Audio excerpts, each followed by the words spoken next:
Hey everybody, what's going on? Your host AMF1534 here. Let's play some Gradius III, one of my favorite games of all time and one of my favorites for the Super Nintendo.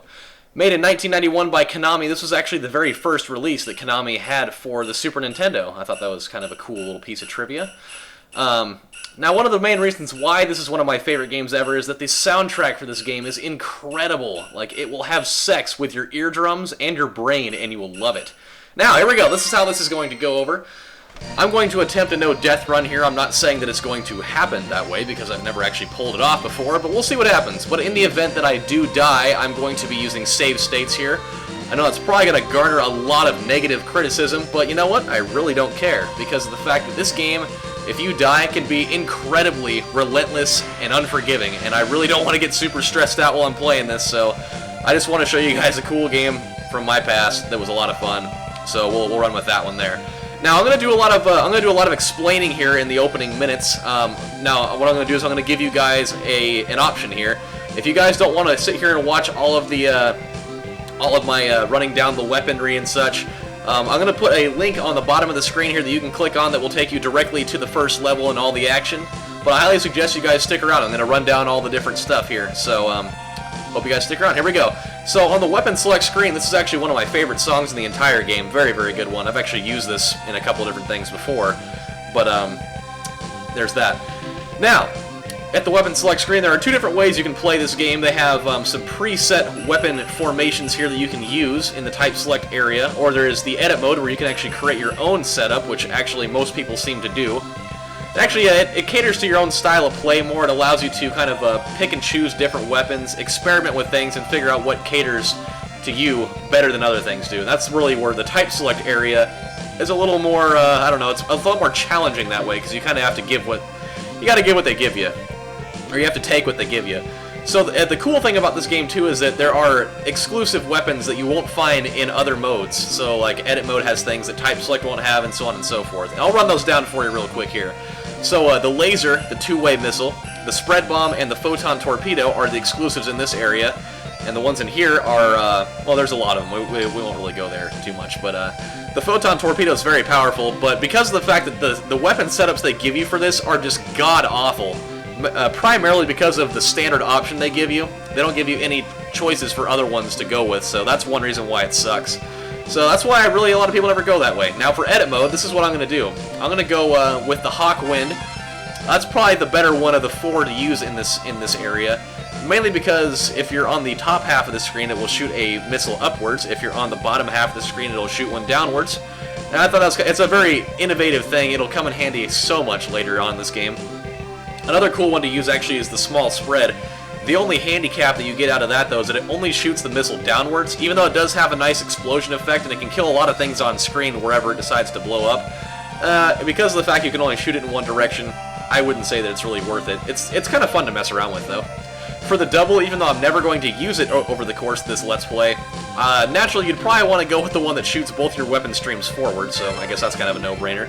Now, the area with the laser, that's actually going to be the part that really brings up the most discussion on which one is the best one to use. Since this is going to be your primary weapon throughout the course of the game, there's a lot to say here. So, with the twin laser, it's very similar to the regular laser here, but it is a lot thicker. It kind of shoots like some equal signs across the screen. Nice and thick, though. That's what she said. I knew I'd be able to fit one of those in there, god damn it. We're not going to go with that one today, though. Though it does go very, very well with the formation option and the rotating option, not really one of my favorites. I'm going to be using the Ripple today, but I'll explain that one last. The energy laser, or the E-laser, is actually, while it is the strongest weapon in this game, it's also probably the most hassle and probably the hardest one to master. It can be a total pain in the ass, but it is a lot of fun to play with. The main reason why it's so strong is because of the fact that you can actually charge up shots and release it in like burst fire that more or less can destroy almost anything you put in front of it. Like, it can actually kill bosses in one shot if you time it just right. Especially on the first boss. It's a really fun one to use, but the problem with it is that when you're not using charge shots, you actually have to tap the fire button in order to even use it. And that's something that the other three don't even have to do, so that's one reason why it's not really the sexy option to use in that particular instance. So that's why we're not going to use it. I'd definitely try it sometime, though. The Cyclone laser is also very similar to the regular laser, but from what I know about it, it seems like the Cyclone laser is a little bit thicker, and it's a lot more powerful. works very, very well when you use it with the rotating and formation option, but once again, we will not go with that one.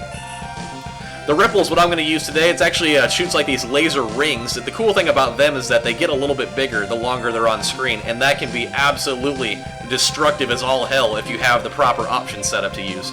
I'll run that down here. So, with the option, only 2 of these really even make any sense, which would be these 2 down here on the bottom. The standard option, I don't like the setup that it gives you. It's very awkward. Not really my kind of thing.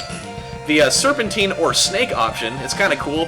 The concept is interesting. I would never use it, but while your ship is moving around on screen, the options will kind of slither around behind you.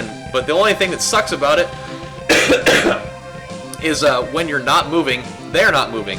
And that can get you into a lot of trouble, depending on where it is that you stop and where the position of them are. So it's really hard to use unless you're very skilled at using them. The formation option, by many, is considered to be the best one to use in this game, primarily because it gives you a nice balance. It gives you 2 options on top and 2 on the bottom. But the cool thing about it is that when you have all 4 of them active, you can actually spread them out into like a flying V formation, and then you can just unleash this giant wall of fire that it will annihilate almost anything on screen. Very cool thing to use, excellent for beginners, so if this is your first time playing, I highly suggest you go that way. But I won't do it this time. I'm actually going to go with the rotating option this time around. For me, it's my favorite, particularly because of the fact that they revolve around you in a circular motion, and it kind of acts a little bit like a force field, kind of. So things that are trying to creep up behind you, you can still kill them that way if your option's down in that area. But the cool thing about this too is that you can also do the same thing that the formation option does, and you can spread them out and make like just one giant ball of doom, more or less. But I don't think I'll be using that particular function. I just like to use it regularly. For your question mark or your shield, I would go with just the standard one. Since 95% of the things that are coming at you are coming from in front of you, this would make the most sense. The rotating shield can actually be a little bit of a hindrance, especially if you have the rotating option. You really don't even need it. So we'll go with that. You can take 14 shots of that before it depletes, and then you have to replenish it again, but you can do that as much as you want over the course of the game. And then the final section for weapon choices are the special weapon. Even though speed down, I can't explain to you what in the hell this is even in this game for. Considering that speed up is actually one of your power-ups already, you don't even need it. You should just manage your speed ups, you would never have to even worry about using a speed down, so totally a waste of time, don't even bother. The life option, I've never used it before, but from what I'm grabbing out of it, it's an interesting concept. It'll take the number of options your ship has on screen, and it will convert them into lives. So if you're running low on lives, kind of a cool thing to use, but it will consume them, and then you'll have to rebuild them from scratch, and that can be a really big problem if you're later on in the game. And believe me, you want to make sure you have all your options pretty much throughout about 95% of the game, so I wouldn't do it either. I'm going to use the Mega Crush. It's very similar to the regular Crush that you get during the course of the game, though you can kind of see the little diagram of it down there. But this one is much, much stronger. It will destroy everything on screen in just one giant wave of negative energy. So cool. We're going to go with that one. And my friends, I welcome you to Gradius III. We are the pilot of the Vic Viper fighting the Bacterion Army. We've been doing it for about 300 years now as the course of this game goes. But they have little intermission stages here throughout the course of, at the beginning of every level is when they do these. So that kind of gives you an opportunity to get your power-ups set up and everything so that you can get yourself ready for the rest of the game. But my particular way to go is I would do 2 speed-ups and then your missiles would be kind of a nice way to start. There's no set way to do this, so you can kind of just mess around and do whatever you like. But optimally, what you want to have by the end of this first level is 2 options, your missiles, and your laser ready to go. Welcome to the first level, everybody. This is the desert. Not a particularly very hard or long level, it's just really what it's here to do is you're just kind of getting your proverbial sea legs, more or less. But you can kind of see how the Hawk Wind is working here. When you're up that way, it'll shoot your missile that way. It'll shoot downwards when you're closer to the ground, so... It's just, the thing I like about this game the most is that the graphics for its time are just so good. The gameplay is awesome, and it's just a real joy to play. Here's our first option here. I know I've been gloating about the soundtrack a little bit too much here now, so I'll let you guys just listen to it.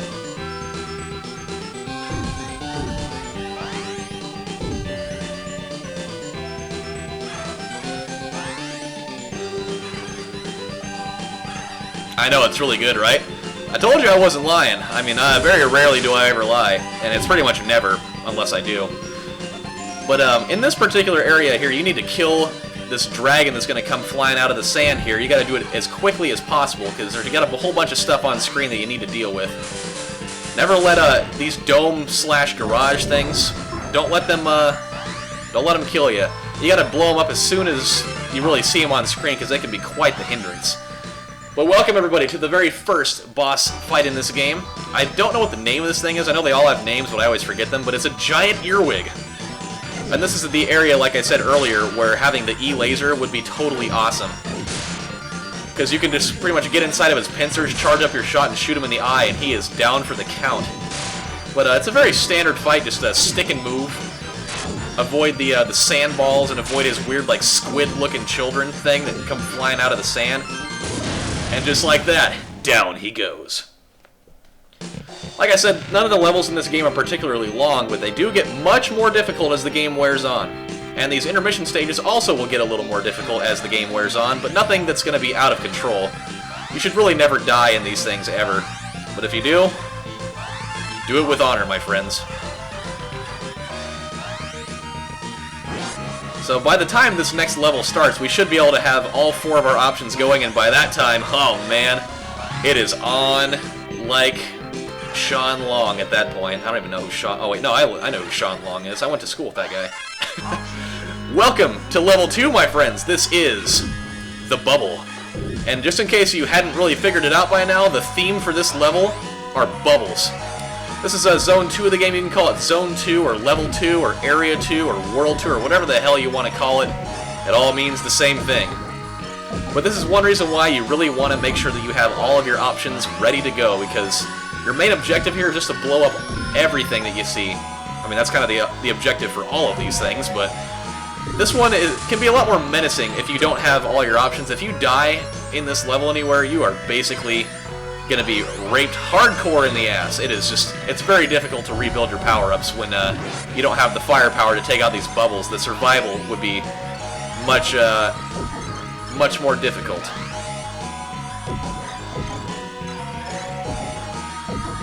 Luckily, this level's not incredibly difficult if you do have everything that you should be having at this point. You can just, there's not a lot of evasion that you have to do here. It's just, pretty much just trying to, clear out the way here. There's, one thing, if you play this game in the harder modes, there will be, actually, we'll notice it later, but there's a guy that will, or like a ship that will come by from behind you that will try to steal one of your options, and whatever you do, I mean, it'll give you like an alarm sound telling you that it's coming. It'll go ew, ew, ew, and he'll try to like gauge where your movement is at, and then he'll just come straight across the screen. You can't kill him. If he actually hits you, he will steal it. He'll steal one of your options, then you have to just rebuild it back, because I don't think that you can hit him at all. There's actually a bonus stage right down here where these guys are coming out of the floor here. If you get down there, you'll actually unlock a bonus stage where you can get all sorts of cool goodies and whatnot and so on and so forth and this and that and the other. But I'm not going to do it. I've actually only pulled it off like once. It's not a very easy thing to do. And just like that, this level's over. Welcome to the second boss fight, my friends. I also do not know the name of this guy either. I don't really know the names of any of these things. But it's supposed to be a brain, but I don't know, to me it kind of looks like an eyeball with a bunch of exposed nerves. But the premise here, I mean, it's pretty plain and simple. Just shoot the front of the bubble and it'll start to expose the brain of this thing. This is actually another area where the energy laser or even the twin laser would shine, because they're thin enough that they can get in there and just cause all sorts of havoc. The bad thing about using the ripple for this fight is that sometimes when the ripples get too big, they don't actually get all the way back there. But it looked like it worked out just fine this time. And another one down.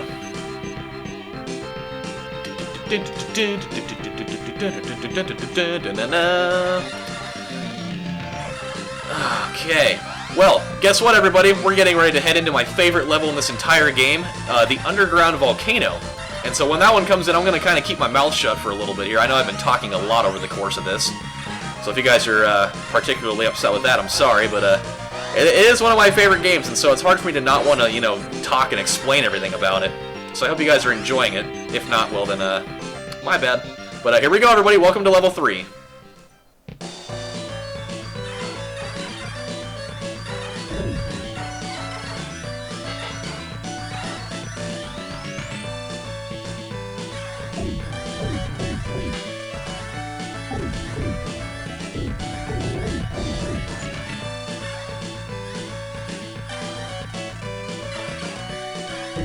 I know, it's pretty damn awesome, right? I mean, there's a very good reason why this is my favorite song in this game, mainly because until just about a few months ago, I had never even gotten past this level before. Like, I mean, I've been playing this game for probably 15 years or so. I mean, keep in mind, this game is 21 years old. It's actually old enough to go out to the bars and drink, which is older than probably at least a third of my viewers. So, yeah, I mean, this level, the song for this definitely resonates very deeply with me, mainly just because, A, I love video game music a lot, and, whoa, okay, yeah, you gotta watch out for these guys. Do not allow them to fire off a whole bunch of stuff that can kill you very easily. I've been killed numerous times from that. But I don't know, it's something that really reminds me a lot of the 90s, and because I was a 90s baby, it makes total sense. Yeah, there we go. Watch out for the Volcano here. What you need to do is you need to sit right about here and just unload all of your weaponry into it. Otherwise, you're going to get killed by some volcanic rocks. Just try to jump over by that thing when you think it's safe. The same one for this one here. Just don't let yourself get into trouble.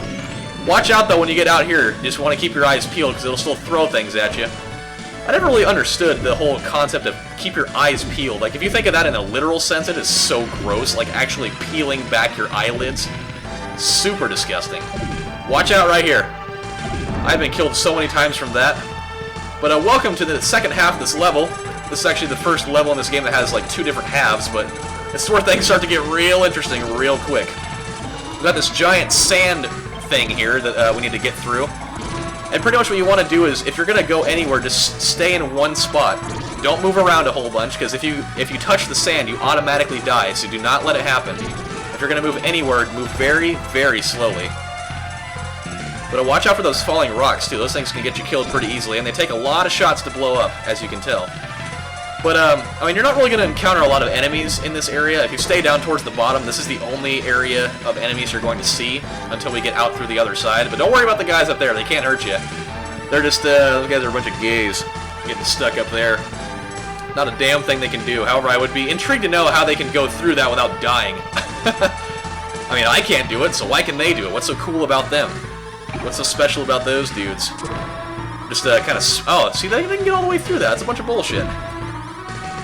You know, right when I thought they were just kind of like spinning their tires in place by not being able to go anywhere, they totally can. They must have that cool sand-proof shield that allows them to get through that stuff. I don't know. But we're almost at the boss for this area too. Whatever you do, you need to blow this thing up very quickly up there. Just don't let them be there. Like I said, blow them up whenever you see them. Sit right here, and this will be a cakewalk for you. This is a little mini-boss. I don't really know what these things are. They look like the tops of a volcano being propelled by weird, like, I don't know, weird robotic arm arrow-shaped things. I don't know. That's not the whole boss fight, I promise you. There's a lot more to it than that. Here is the real boss fight, my friends, as the entire planet disappears. I don't really know what goes on there. You need to be very, very careful right here. This is a very, very easy way to get yourself killed. That is one reason why having your shield is an excellent idea there. Now you need to stay away from those lasers. Just kind of stay on the top and the bottom of that. Just don't try to be the hero there. Yet another boss that you can very easily kill with the energy laser. Be very careful. It's a very hard one to master. I know, but you'll get it over the course of the game. As soon as this thing opens back up again, we'll be able to kill it. Just unleash the wave, the wrath, and down he goes. Rise and fire. Sorry, I was kind of channeling my inner Gus Johnson there. It's almost March Madness, so I can't not do it every once in a while. So we're almost going to be out of time here for this episode, guys. I'm actually going to go through the 4th level in this game, and then we'll call it quits there. But I figured it'd be that'd be a fun one to stop on. So you can kind of tell they're throwing a little bit more into these little intermission stages now. They're trying to give you multiple looks just to kind of keep the spice and the relationship going good here. But still, nothing too alarming here. You're going to want to make sure you've got your shield ready to go, because welcome to level 4, my friends. This is, I don't really know how to pronounce it correctly, so if I say it wrong, well, then I said it wrong, but this is Moai. And the theme here, for whatever reason, are Easter Island heads. Couldn't tell you why. And they shoot these weird, like, red and blue flashing donut things. Could never really figure that one out. The first time I saw this, I was just like, what in the world?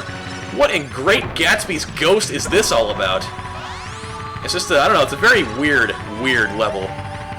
It's not a very long level, but it's, man, they do not short you on all the enemy fire. They will let you have it in waves, in troves, nonetheless. Just don't try to move around a whole bunch. Just pick one path and try to go with it, because it'll make it about as easy on you as you can get it. Because I know that some of it's going to be inevitably kind of difficult, but just this will reduce the amount of stuff that you have to do. But we haven't even reached the hard part yet. There's going to be a certain part where it's going to get a lot more chippy. A little chipperoo. Get a little tappy. Still trying to just blow these things up as quickly as you can. I still don't know why there would be a planet or any type of, you know, asteroid system that has Easter Island heads everywhere. I don't know. It's something. They definitely, those guys at Konami, they really think about some crazy shit. Must have been all those 90s opiates. Oh my god.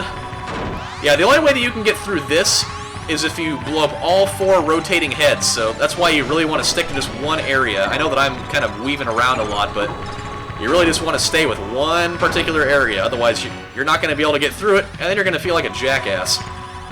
Believe me, I've done it before. Jeez. Definitely have your shield. I can't stress that one enough. We're almost to the boss, though. I think that we're actually... That was the last little wave that we have to deal with. Yeah, I was correct. Get ready for this boss. When I saw this, I literally threw my hands up in the air for the first time. I was like, what in the Godfer... You know? The Godfer. That's what I said. Holy smokes. Don't worry, they stuck with the theme on this one. It is 2 giant Easter Island heads. Who would have seen that one coming? Watch out for falling rocks. That is definitely the theme for this particular level. Just don't let it happen. It's a very, very easy fight, though. You can make quick usage of it if you just, you know, stick up in one area, and... Oh, shit! Okay, we got it. Just like that, everybody. Another one down. And the game is almost half over, but we have run out of time for this particular episode. When we come back, we're going to be doing levels 5 through 10. So, this is your host, AMF1534, saying thank you guys for watching, and I'll see you next time. You guys take care. Bye.